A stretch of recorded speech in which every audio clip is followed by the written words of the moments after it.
This is not breaking news. This is not a scandal. This is not about one person. This is a moment that will define the future of an entire nation. The flames of revolt that have lit up the streets of Iran aren't isolated. They're the spark of something much bigger.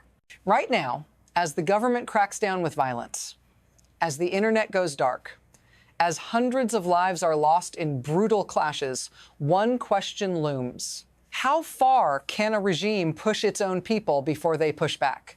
And yet, this is not the story we are being told. We're told that it's just another protest, just another uprising, burning out in the streets. But this is different. The Iranian people are demanding something fundamental to survive. They're not just protesting laws or policies or even their leaders. They are protesting a system that has failed them at every level. The very fabric of their daily lives is unraveling an economic collapse years in the making. A government that has weaponized religion, weaponized oppression, and weaponized the truth itself to stay in power. But this isn't just about them. This is about all of us. Because what happens in Iran doesn't stay in Iran. It will echo, it will ripple, and it will change the world as we know it. You need to understand why this is happening and what happens next. Stay with me. What controls the system? It's not the people who pour into the streets demanding change. It's not the politicians who step in front of cameras making promises they'll never keep.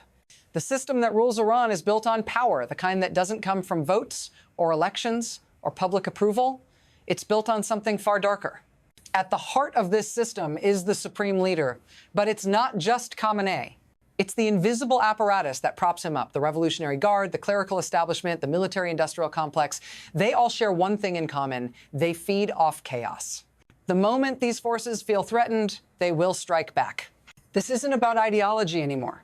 This is about survival. Their survival, the violence you see on the streets, it's not just the response to protests. It's a calculated move to preserve the power of a system that thrives on control, fear, and unchallenged authority. And while the government claims this is a foreign conspiracy, we know better. This is not about external forces trying to tear down Iran. This is about an internal failure so deep, so ingrained, that it's too dangerous to admit. The people know this. And they're beginning to realize that the only way to fix this broken system is to break it open. But who or what will be left standing when it falls? This shift didn't happen overnight. In fact, it didn't even seem like a shift at first. It was slow, quiet, almost imperceptible, but it was happening. Before this, Iran had a certain rhythm. There were protests, yes. Economic struggles, sure, but the regime remained in control. It seemed stable, if not stagnant. But now, something has changed. Something fundamental. The Iranian economy, once a pillar of strength, is crumbling under the weight of sanctions and mismanagement. Inflation has skyrocketed. The rial is worth less than ever. The government has failed to protect its people from the forces it once controlled. Yet, instead of reform, instead of looking inward, the leadership chose to double down. Crackdowns, arrests, threats, death penalties for protesters. This is their response. Not to the protests, but to the systemic collapse they've allowed to happen. It's a cycle of failure that has gone on for decades, and now it's breaking. The people are waking up to the truth they've been denied for so long. The system isn't just corrupt. It's beyond repair, and that realization is what will drive them forward. The clash in Iran has reached a boiling point, but this isn't just another shockwave. This isn't just another blip on the radar. What we're seeing now is the first visible fracture in a regime that has long operated with near total control. And that fracture, it's only widening. Take a look at what happened just a few weeks ago. The streets of Tehran erupted, shops closed, people poured into the streets.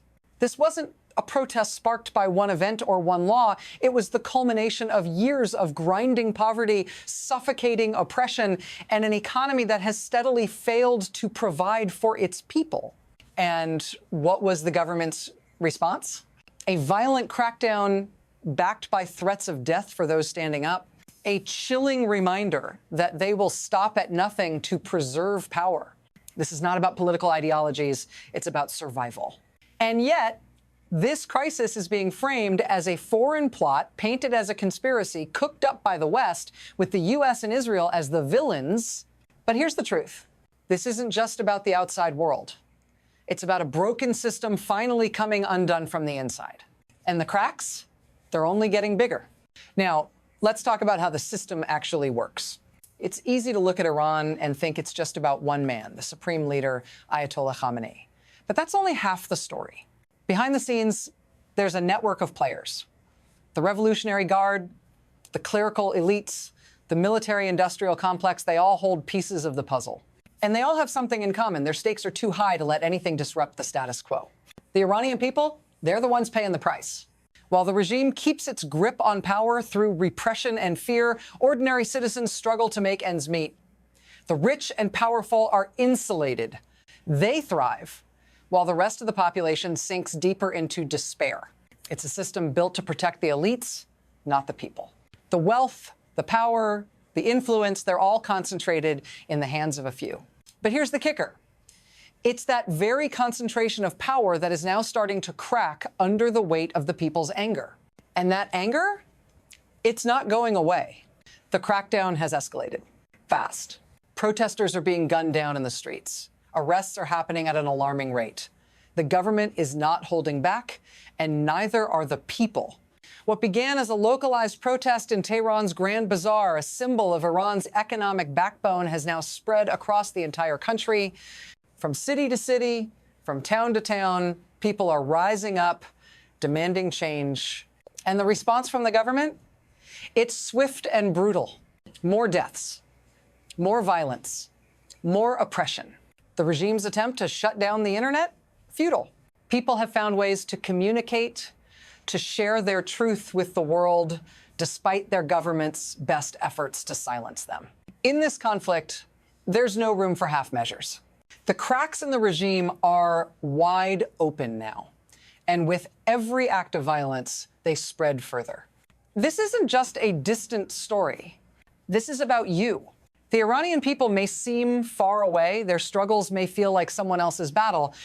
But think about this. What would you do if your survival was on the line? What would you do if, day after day, your wages couldn't keep up with skyrocketing inflation? What would you do if you were forced to watch your country crumble while its leaders grew richer, more insulated, and more distant from your reality? That's what's happening in Iran right now. The protests aren't about political rights anymore. They're about survival.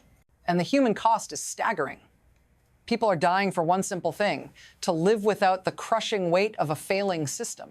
To live without being crushed by a regime that's supposed to protect them, but instead locks them in a cage of fear.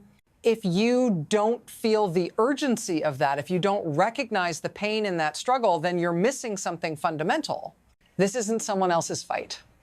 It's a fight for dignity, for freedom, for survival. The ripples of this crisis are not contained within Iran's borders. What happens in Tehran will echo across the world. And make no mistake, this isn't just a local issue. It's a global one. The stakes are higher than ever. When the Iranian people take to the streets, they aren't just challenging their government, they're challenging a geopolitical order that has held for decades. The United States and Israel, watching closely from the outside, know that a shift in Iran could reshape the entire Middle East.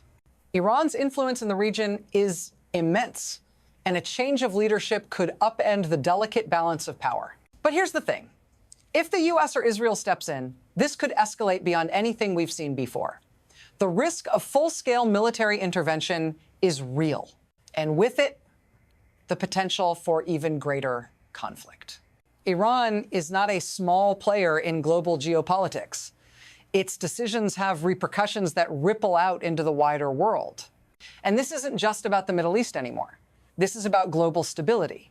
Now, let's look at the future. There are three potential paths for Iran. None of them are easy, and none of them come without dire consequences. First, asterisk, asterisk, adjustment, asterisk, asterisk. The regime could try to adjust, make concessions, lower the repression, maybe even address some of the economic issues. But let's be real, this is unlikely. The system is so entrenched, so dependent on control, that any real reform would undermine the very foundation it's built on. Second, erosion. The regime could slowly erode over time, losing power as the protests grow. The cracks might widen to the point where they can no longer hold back the tide. This would be a drawn-out struggle, filled with pain, suffering, and uncertainty. The question is, how long can people endure? And who will fill the power vacuum if the regime falls apart? Third, asterisk, asterisk, rupture, asterisk, asterisk. The most explosive option, the complete collapse of the regime. This could come through a combination of internal revolt and external pressure. But a rupture this deep could plunge Iran into chaos, a chaotic void that could drag the entire region with it.